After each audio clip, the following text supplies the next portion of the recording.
Bom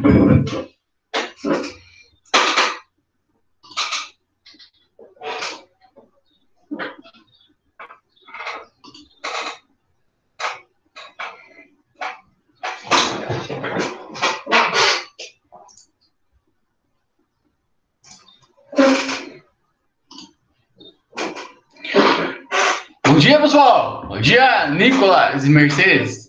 Tudo tranquilo? Ô, Leda, de boa? Nossa, gente, que alegria dar aula de chinelo de dedo, coisa mais feliz da minha vida. Pequenos prazeres da vida. Ó, Leda, a Mercedes apareceu aí. Bom dia, Mercedes! Tudo tranquilo? Beleza? Muito calor, hein? Meu Deus, eu tive essa aula à distância na praia, por favor. Pera aí, deixa eu só abrir meus documentos aqui, só um pouquinho.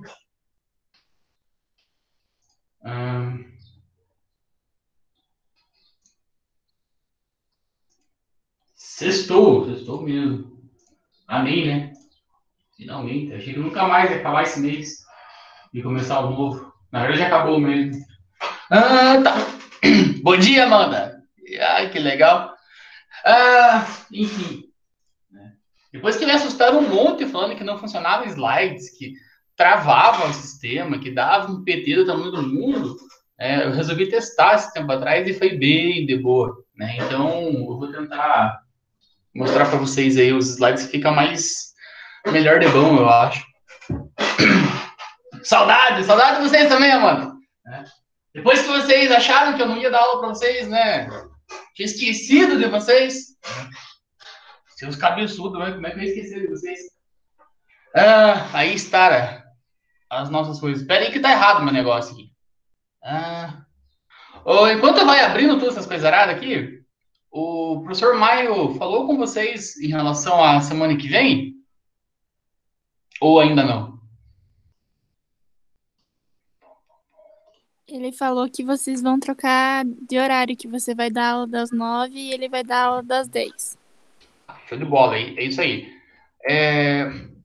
Se vocês abriram o site do departamento, que eu não tenho certeza que vocês fizeram, vocês vão notar que existe uma aula aberta na semana que vem, na verdade, 2 aulas abertas, né, na semana que vem, para a disciplina de planejamento. E aí, nessa disciplina de planejamento, a professora Valéria, não tá dando certo meus negócios de slides aqui, infelizmente, mas esperei.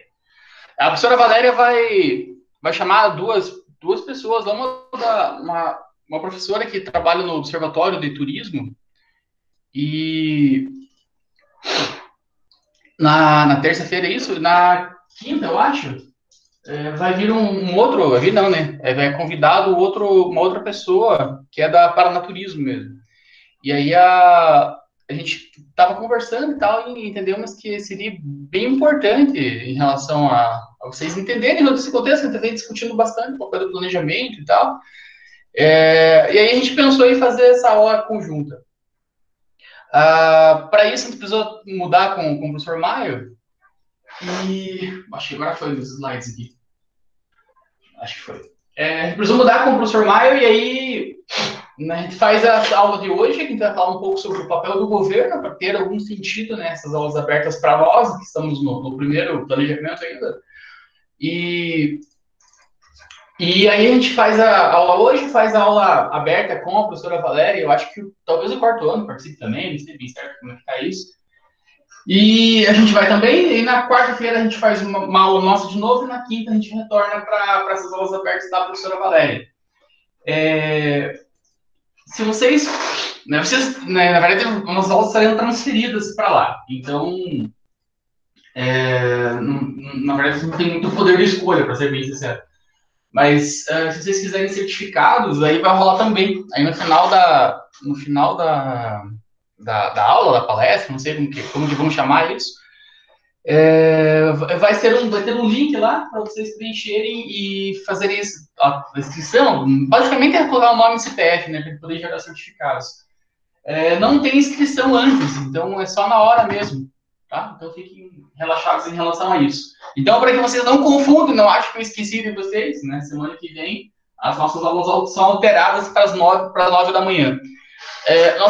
nosso cronograma desse segundo módulo tá bem estranho, né? Ele começa hoje, daí nós temos 3 aulas semana que vem, e a última aula do módulo é só no dia 19, né? Então, quase 10 dias, mais de 10 dias depois. Então, eu não sei se nesse dia 19 vai ser das 10 às 9, não tenho a menor ideia. Mas a gente combina com o professor Maio, e eu acho que não há grandes problemas em relação a isso, até porque é final de módulo e tal, então não se estresse em relação ao todo. Tá? Então, não se esqueçam, marquem na agenda de vocês que semana que vem nossas aulas são às 9, será às 9 horas da manhã. Muito bem, dados os recados iniciais, acho que já estou gravando já. Tudo bem com vocês? Tudo tranquilo? Puta saudade de vocês, de verdade mesmo. Quando é que vai chegar essa vacina maldita aí pra gente resolver nossos problemas? Eu não tô vendo a minha tela aqui, mas acho que vocês estão vendo, né? Falei alguma coisa? Escrevam alguma coisa? Não vou nem falar que eu... Diga, Gi. A gente tá vendo. Ah, então beleza. Não vou nem falar que o Elton foi jogar bola, não chamou eu, né? Não vou nem falar nada. Perdi um ponto. Muito bem. Então a gente começa hoje a falar sobre o papel do governo, o papel do Estado mesmo em relação ao planejamento, porque isso complementa o que a gente vinha falando, né, no primeiro módulo. Né? No primeiro módulo ele viu como é que faz o planejamento, a parte mais operacional da coisa mesmo. A gente entendeu sobre o diagnóstico, sobre detalhes, sobre níveis, abrangência e tudo isso. E hoje a gente vai ver valeu. E hoje a gente vai começar a falar um pouco sobre o papel do governo. Esse módulo seria o último, na verdade, a gente está invertendo ele por causa da semana que vem.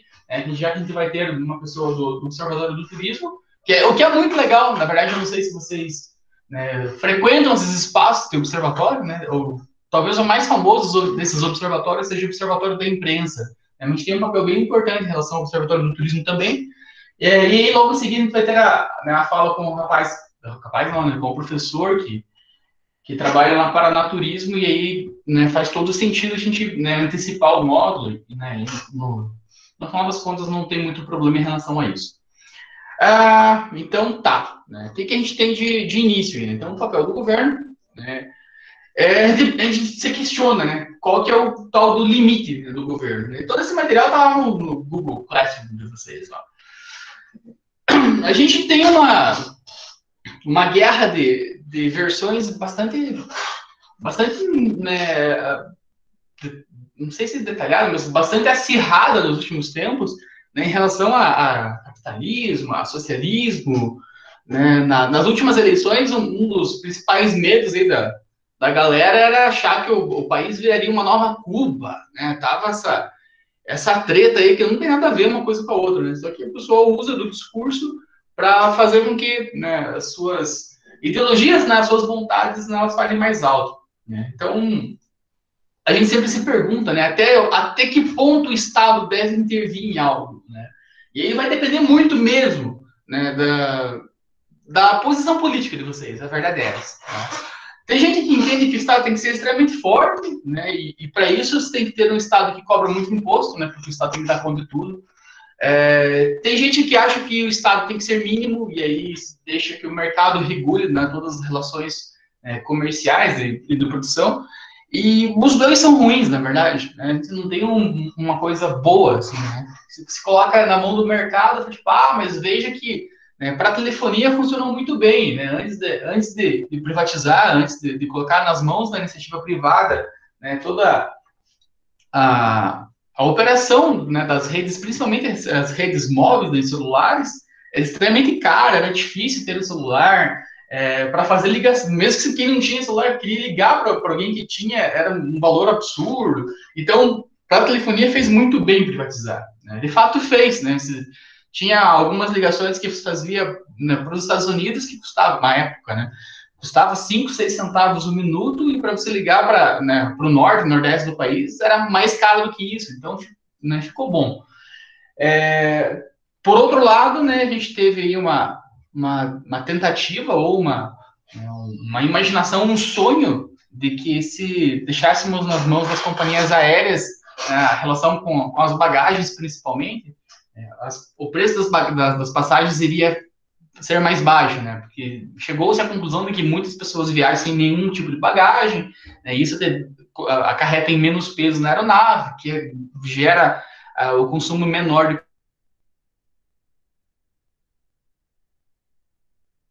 companhia aérea vai gastar muito menos para me transportar de um lado para o outro do que se eu ir lá para o Paraguai e voltar cheio de muamba do lado. Então, o que faz? Né? Tira essa obrigatoriedade de dar a bagagem gratuita, e isso entende-se que a passagem seria mais barata, né? E a passagem, né, que era antes disso se manteria igual para quem quisesse comprar a bagagem. Na prática, não funcionou. Né? Na prática, a gente perdeu as bagagens e nós, né, os preços dos bilhetes aéreos manteve-se estável, né? Não mexeu em nada. Agora está mais barato devido à crise e tudo mais. Então, ele fica sempre se perguntando isso, né? O que o governo tem que fazer, o que o Estado não tem que fazer. E aí é muito complexo isso, né? A gente não foge muito disso por causa que a gente está num país que diz ser democrático, né? Tem uma república federativa, então é muito complexo toda a nossa relação, né? A gente não pode fugir muito.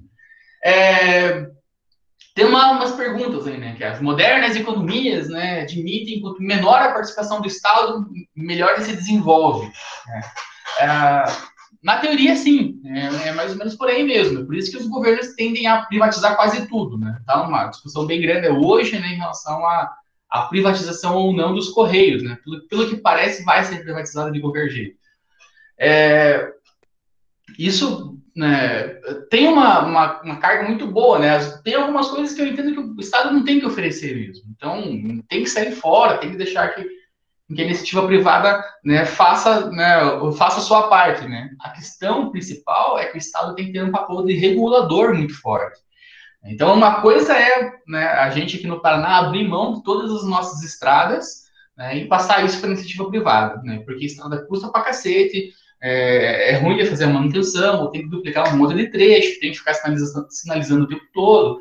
Então, eu saio disso, né? Eu abro mão disso, entrego para uma empresa que vai fazer todo esse cuidado, né? Toda essa gestão qualitativa das estradas em troca de um custo. Né? Então, a empresa pagou para o Estado para ter aquilo e vai cobrar dos usuários, né, para terem retorno desse lucro. Óbvio, isso que vai acontecer.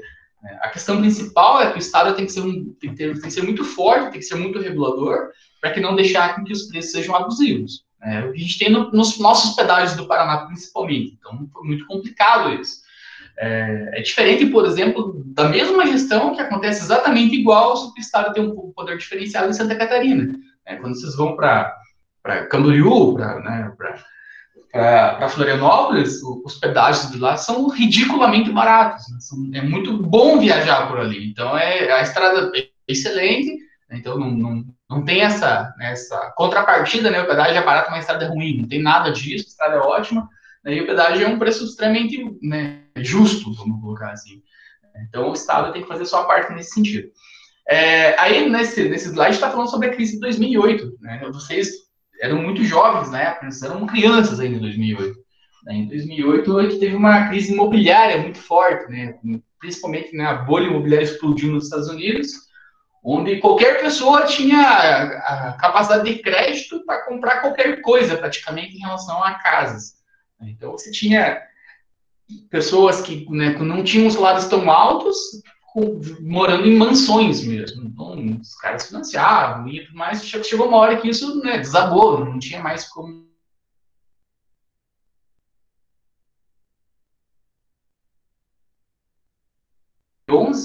Era muito bom comprar imóvel nos Estados Unidos, porque estava muito barato. Né? Tinha um monte de casa que tinha sido devolvida, né, para as agências de financiamento, e os caras teriam que vender aquilo de volta. Né? Então estava muito barato. Né? Era o slot perfeito para vocês morarem nos Estados Unidos.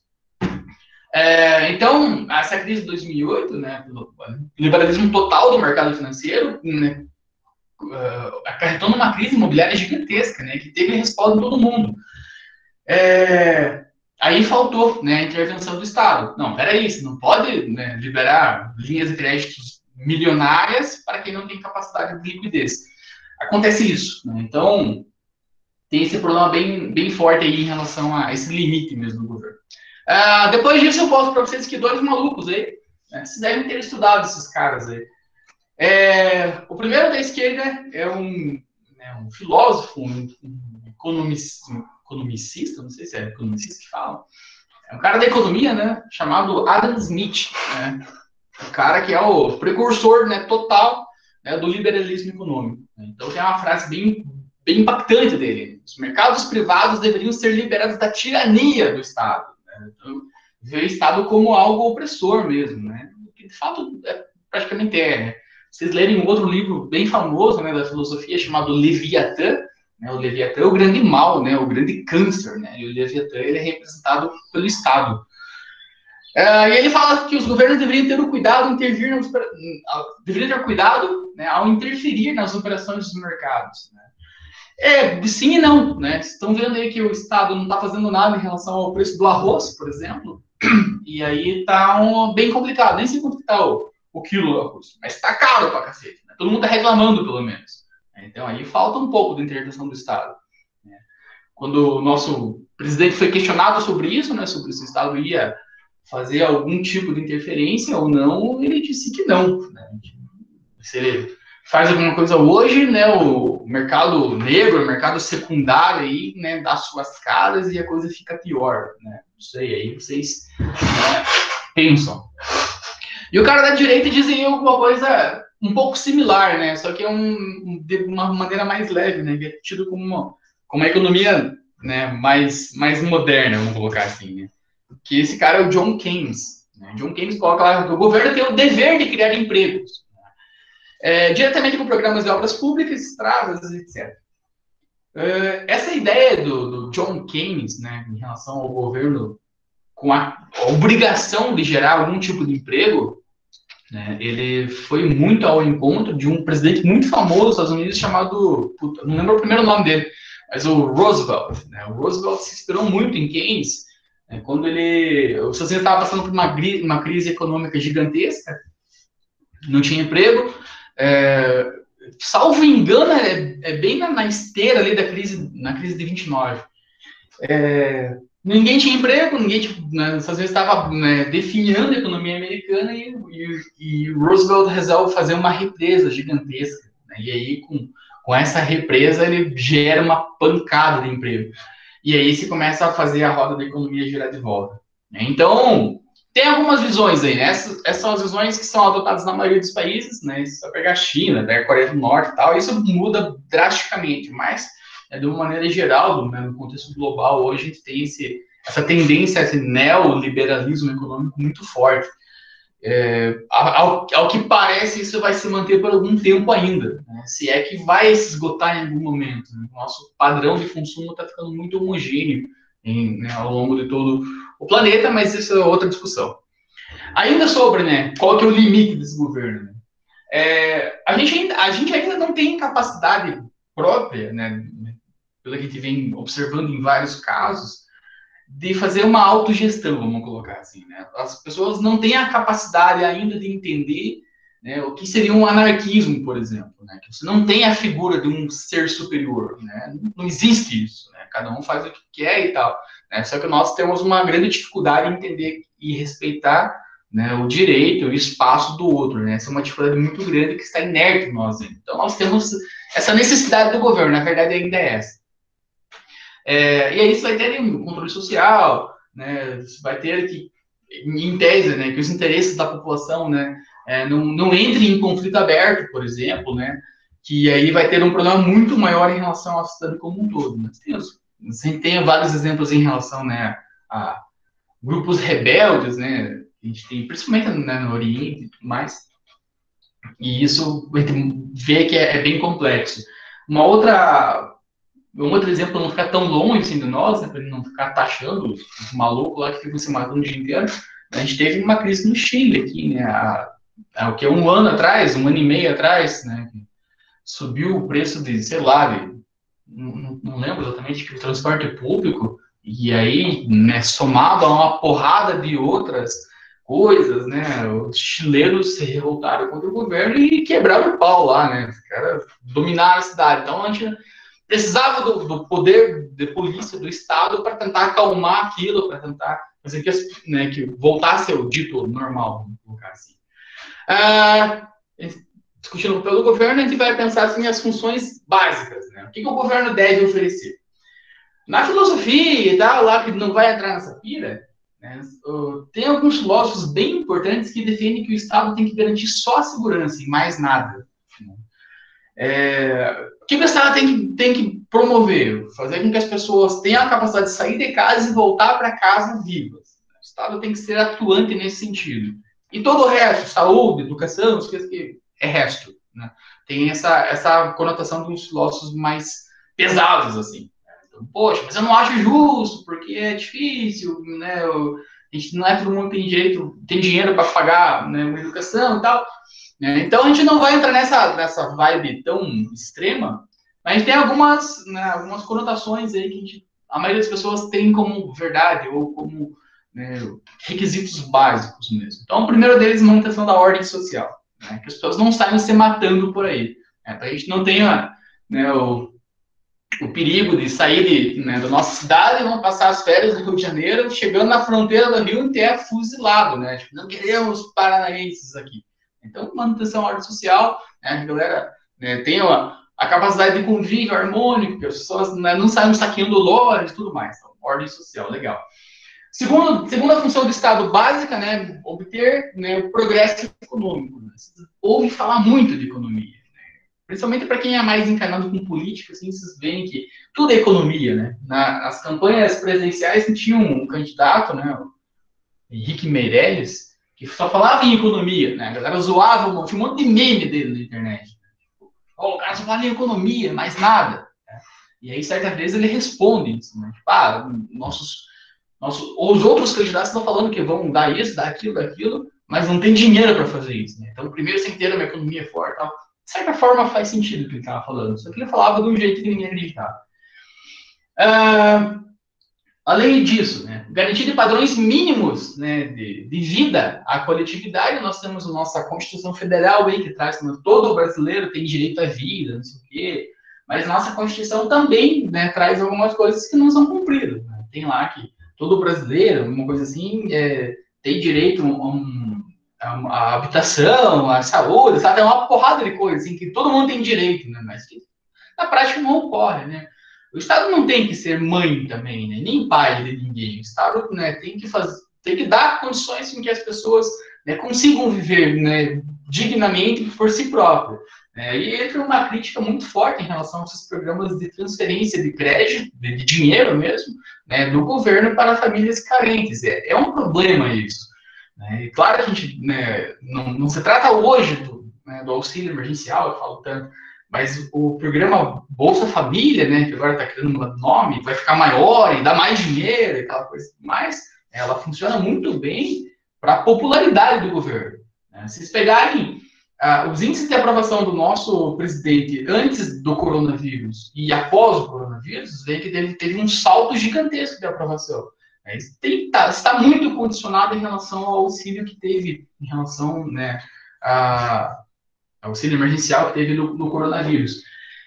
Por que isso é um problema? Porque isso aumenta a popularidade e esses caras querem se manter no poder para sempre. Então, não se trata mais de eu auxiliar a galera a não morrer de fome. Se trata de eu continuar, né, no meu status quo, né, para que eu não saia do poder. Então, programas de assistência social, eles têm que ter uma porta de entrada e tem que ter uma porta de saída, obrigatoriamente. Senão ele não funciona, senão isso vai virar uma bola de neve. Hoje está tentando pegar recursos de outros setores para distribuir para a sociedade.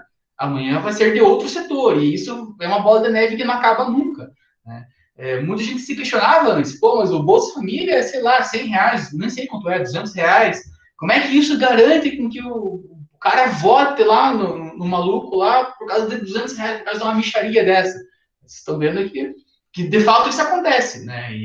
E acontece com um índice de acerto muito alto. Né? Se não fosse assim, qualquer novo candidato ou pré-candidato já falaria, se eu for eleito eu vou excluir isso, não vai ter mais isso, isso nunca vai acabar. Né? Então você tem que ter a porta de entrada, né? Eu sou carente, tenho necessidade, estou morrendo de fome, então preciso da ajuda, beleza. Né? Só que essa ajuda tem que ter um prazo determinado, sei lá, 1 ano, 2, 3, 5, não sei, mas ela tem que ter um prazo determinado. E nesse período de início e fim, você tem que ter uma garantia de contrapartidas. Né? Atualmente, o Bolsa Família, acho eu, que exige que as crianças estejam nas escolas e vacinadas. Eu acho que essa é a contrapartida, e só isso, né? O que é muito pouco, né? Então, você tem que fazer com que, tudo bem, se precisa disso, né? Além dos critérios que já existem hoje, sei lá, faz com que a pessoa seja obrigada a frequentar um curso profissionalizante, por exemplo, na Senac, sei lá, Sistema S como um todo, uma escola particular, não sei, alguma coisa nesse sentido. Porque durante o período que ela está inserida no programa, ela está se capacitando para uma profissão e vai encerrar esse ciclo, ela vai ter ela vai ter né, a capacidade de se inserir no mercado de trabalho e continuar caminhando com suas próprias pernas. Esse é um modelo que seria mais adequado, vamos colocar assim. E você garante o padrão mínimo de vida enquanto a pessoa não tem nada, e você garante com que ela, a partir, né, da ajuda do Estado, ela consiga caminhar sozinha, e aí você coloca outra pessoa no lugar dela, e esse ciclo ele vai né, se encerrando, né, entrando e saindo, entrando e saindo. Hoje não, hoje é uma maravilha, na verdade. Né? Então é complexo, é difícil. Obrigado, Leda. Eu sou puto com esses programas. Eu não posso falar que eu sou. Já falei, né? Agora tá gravando esse troço, né? Complicado. Agora vamos mudar de nome, né? O problema não era o programa em si, né? O programa era que tava a marca de um partido, agora tem que colocar o meu nome dele. É uma bosta. Vocês estão entendendo? Outra função do Estado aí, né? A harmonização dos interesses nacionais com os interesses estrangeiros. E aí vai ter um discurso ideológico gigantesco, chato pra caralho, né? Que fala bastante em relação à Amazônia, que a Amazônia é dos brasileiros, que não sei o quê, que não vão aceitar suborno. E tem essa treta aí, né? É complexo isso é muito complexo. Durante todos os anos do governo PT, principalmente, nós temos uma base de lançamento de foguetes aqui no Brasil, vocês já devem ter ouvido falar nela, que é a base, eu não sei exatamente o nome dela, bem bonitinho, mas é a base de Alcântara. Vai ter um nome certinho disso, né? Sei lá, base espacial, não sei, tem um nome certo para Alcântara, né? Que é está no Maranhão, sabe, esse esse local do lançamento, e do ponto de vista o Everson ajuda nós bastante em algum momento, tem uma pira que quanto mais próxima da linha do Equador, menos combustível você gasta para sair da Terra. Tem uma treta, algo assim, né? Não sei exatamente qual que é a treta aí. Mas a gente tem essa base, né, de lançamento, né, tá numa posição geográfica estratégica, né, nesse ponto de vista, né, é mais barato, né, lançar por ali. E era uma discussão, né, principalmente os norte-americanos, os estadunidenses, né, queriam usar muito essa base de lançamento, né, para economizar combustível, basicamente. E durante todo o governo PT foi negado isso. Né? Então, não e não e não. Né? Mas não faz sentido isso. Né? Nós nem usamos aquela bosta, parar lá, aquela merda. Centro do lançamento de Alcântara. Obrigado, Gi. Eu sabia que tinha um nome certo para isso. Então, houve uma discussão gigantesca em relação a isso. Né? Mas por que não? Né? Parece, né? Eu nunca fui me especializar nisso. Que os Estados Unidos queria, né, pagaria para utilizar a base de lançamento, né, o centro de lançamento aí, mas em contrapartida eles queriam uma sala, né, que fosse reservada a eles, né, aqui ninguém entra. Né, mais ou menos como funciona nos consulados. Né, os consulados é um território do outro país, né, o Estado brasileiro não tem nenhuma interferência, né, assim como os consulados brasileiros em outros países, né, aquele é um espaço, né, digamos assim, meio que doado, né, meio que cedido para outro país. E aí principalmente durante todo o governo PT, que essa era a grande discussão, né, falava-se que essa sala privada ameaçaria a soberania nacional. Não sei, né? Aí vocês, de novo, vocês refletem sobre isso. Uma das primeiras coisas que o atual governo fez foi retomar essa conversa. Não sei, né? Nós não temos, né, uma tecnologia assim, né, tão absurda assim para ter o risco de ser roubado, né, essa tecnologia, né, ao utilizar o mesmo centro de lançamento, né, e ao mesmo tempo que não sei, né, se faz algum sentido essa discussão, mas enfim, isso foi se arrastando durante todo o governo PT, principalmente, e nunca aconteceu, né, parece que as coisas, né, estão em negociação de volta agora, né, eu não vejo problema em relação a isso, principalmente, né, pô, aluga o espaço para os caras ali, né. Eu acho até natural você querer ter uma sala, né, para você discutir coisas estratégicas do seu país, né, sem ter nenhuma interferência, Mas aí, de novo, vai ter, né, a discussão dos dois lados aí e tal, né, a Amazônia é nossa, né? O centro do lançamento é nosso, né? Aquelas papagaiadas que a gente escuta falar um monte. E por fim, né, uma função básica aí, é adoção da política fiscal e tributária, né, que possibilite, né, a execução de tantos programas que nós temos quanto de todos os nossos projetos sociais, né. Aí entra uma outra discussão muito grande, né, que a gente fala bastante, né, que ninguém mais aguenta pagar imposto e tal, e isso aqui para ter esses programas, né, sociais, né, e nem exatamente só em relação à transferência de crédito mesmo, né, mas em relação a toda a estrutura que o Estado né, produz, né, para a sociedade, tem um custo para isso. Né? Esse custo é passado para todos nós na forma de impostos. É complexo, né? Isso é muito difícil em relação a discutir toda a carga tributária. Nós temos um dos países com a carga tributária mais alta do mundo e talvez não se trate tanto de, né, de gerar um novo imposto, né, de criar novos impostos, mas sim tornar o Estado mais eficaz. Né? Talvez isso funcione melhor. Né? A política fiscal mais aprimorada, né, e uma política tributária mais justa, vamos colocar assim. E aí você tem né, essa facilidade em ter, né, um Estado forte, né, com cobrança de impostos menores. Uma das saídas, geralmente, é essa mesmo, de privatizar. Então, se abre mão daquilo, né, aconteceu com o Parque de Vila Velha, né, há pouco tempo aí, né, o Estado do Paraná abriu mão do Parque de Vila Velha, sei lá, por 20, 30 anos, não sei qual foi o período de tempo, né, entregou isso na mão de uma empresa, essa empresa pagou para ficar com esse espaço durante esse período de tempo,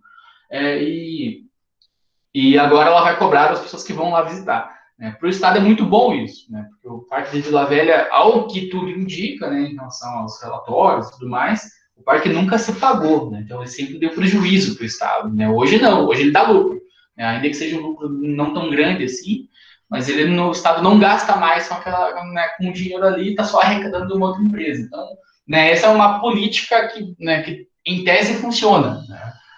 Qual que é o problema disso? Né? Parece que o ingresso de Vila Velha ficou muito mais caro do que era antes. Não tenho certeza disso, não tenho certeza mesmo. Mas eu vi alguém comentando que é mais barato hoje visitar as praias de Fernando de Noronha do que visitar o Parque Estadual de Vila Velha. E aí é um problema muito sério mesmo. Vila Velha não é o atrativo turístico mais visitado do Paraná. Não, na verdade, nunca vai chegar perto de Foz do Iguaçu, né, das cataratas. Então é muito complexo você adotar, né, padrões similares de ingressos, por exemplo, né, que é a mesma empresa que administra os dois. Eu não sei, né, para vocês refletirem sobre. Dadas as funções básicas, né, a gente vai ter aí o que é bom e o que é ruim. Né? Caramba, já foi quase toda a aula.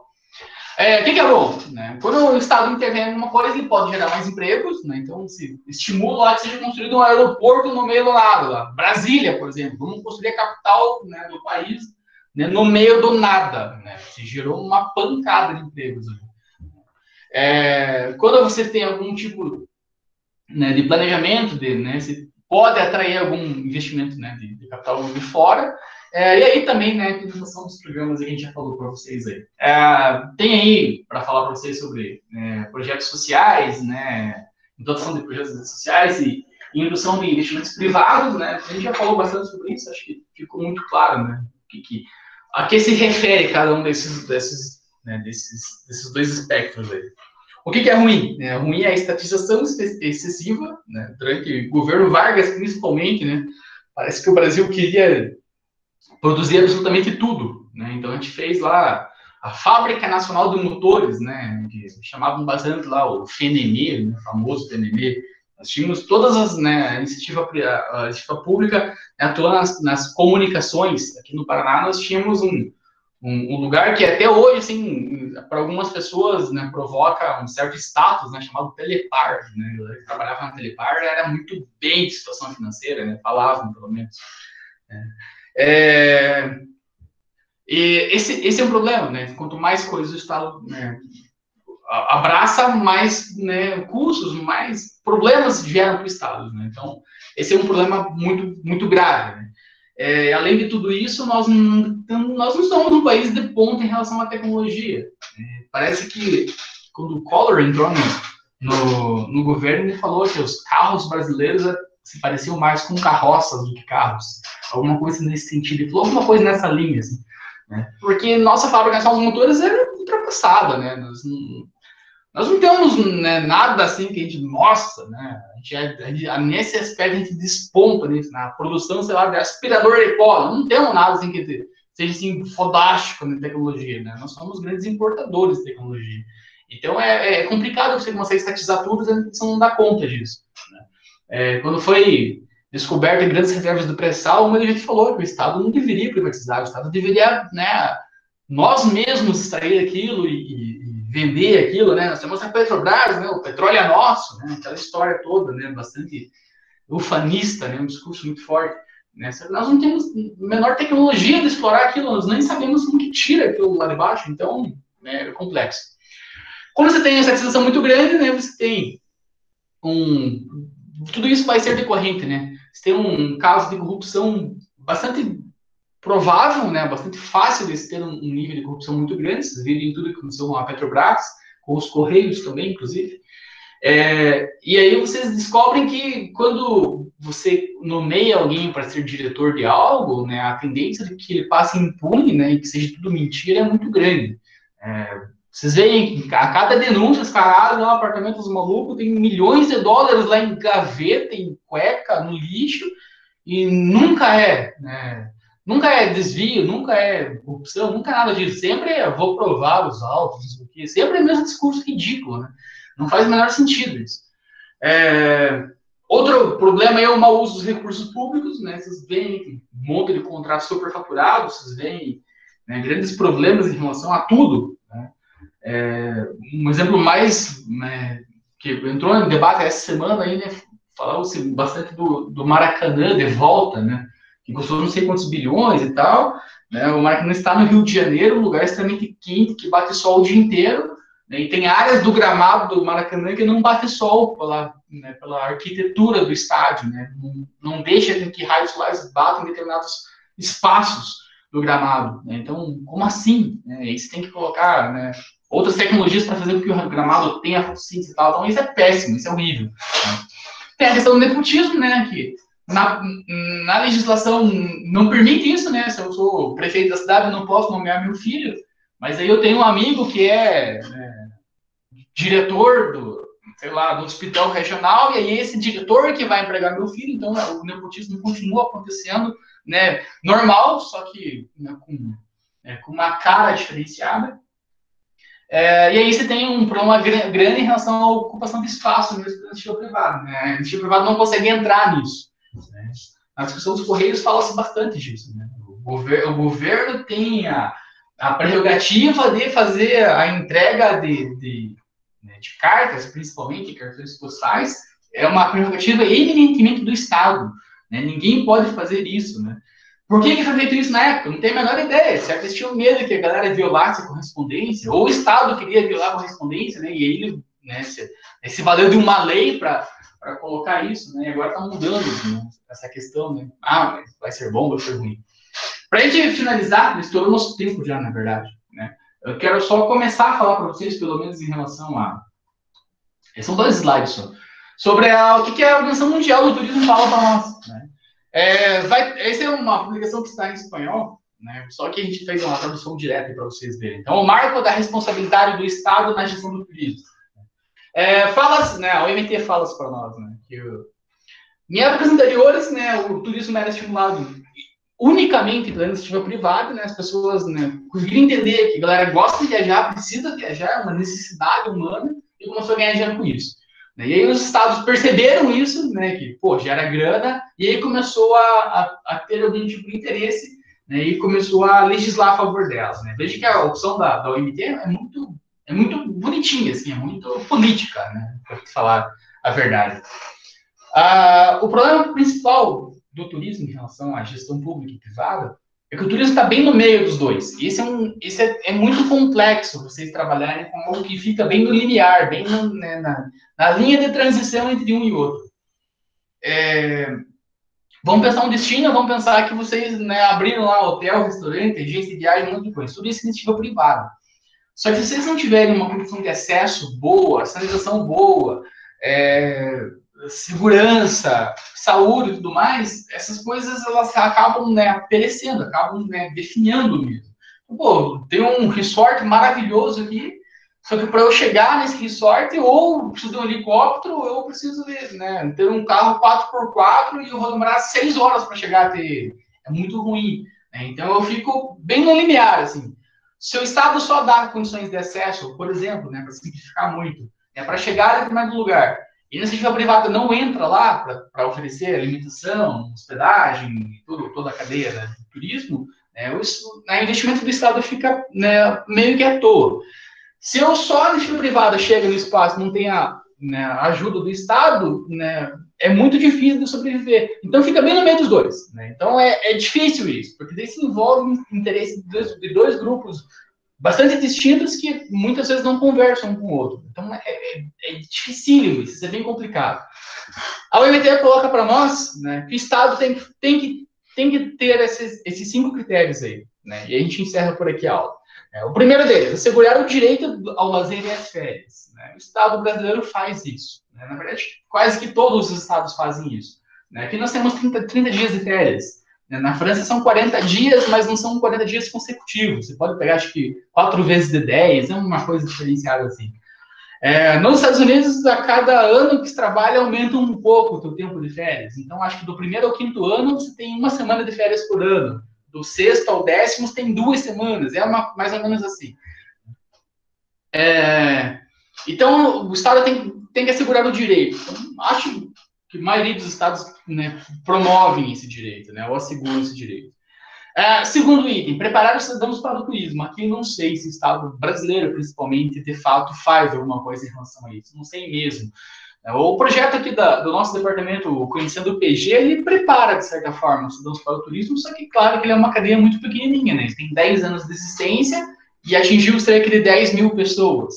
Então, é uma escala, né, muito baixa. Né? Então, talvez tivesse que fazer algo similar, mas uma escala maior. E também aí não é o papel do Estado, né, o papel da academia, né, que ainda que esteja dentro do Estado, né, não é uma determinação maior, né. Agora o que vai acontecer, né, é a tal da obrigatoriedade de que todos os alunos participem da extensão, né. A partir de 2022, eu acho, vai ser carga horária obrigatória. Então não é mais eu quero participar ou não do projeto de extensão, né, agora eu vou ter que participar. E aí vai preparar as pessoas não só para o turismo, mas para todas as áreas. A tendência é que aconteça isso, né? Uma aproximação maior da sociedade com a academia. E aí 2 outros itens que são muito similares, né? Assegurar o desenvolvimento econômico e sociocultural, né, pelo viés do turismo, né? Os desenvolvimento econômico estão, né, chapados de ouvir já, né? Gera renda, gera tributo, gera imposto, uma coisa nada. E o desenvolvimento sociocultural, né, você vai fazer com que as pessoas, né, conheçam os espaços, né, e se desenvolvam, né, mentalmente em relação a isso, né, que elas tenham opções de lazer, que elas, né, deixem de frequentar espaços, né, para curar depressão e passem a frequentar espaços de lazer para ficarem mais felizes, enfim. E aí o último item que a OMT coloca para nós, para a gente encerrar a aula, é que o Estado deve, né, tanto salvaguardar quanto proteger a natureza. Né, e a gente tem um problema seríssimo, né, principalmente, né, na atualidade, né, se a gente for pegar só o exemplo do Pantanal, por exemplo, só isso a gente já tem um problema muito sério. Né, a gente tem, né, a Amazônia que, né, vem sendo desmatada ano após ano desde sempre, né, então é dificílimo, né, compreender que o Estado está fazendo alguma coisa nesse sentido. Né, teve a promulgação de novo Código Florestal, que na verdade, né, foi mais complexo ainda. Nós temos um ministro do meio ambiente que não está preocupado com o meio ambiente, ele está preocupado com o agronegócio, então é muito difícil, né? Só que isso acontece na prática de um jeito, né? E no discurso ele é outro, né? No discurso não é bem assim, né? A gente está protegendo sim, e aí mudam-se dados, né? Distorcem, né? A gente faz uma distorção de dados aí para tentar provar os nossos argumentos. A gente encerra por aqui, porque depois disso vai entrar em umas funções essenciais, que vai ser mais complexo.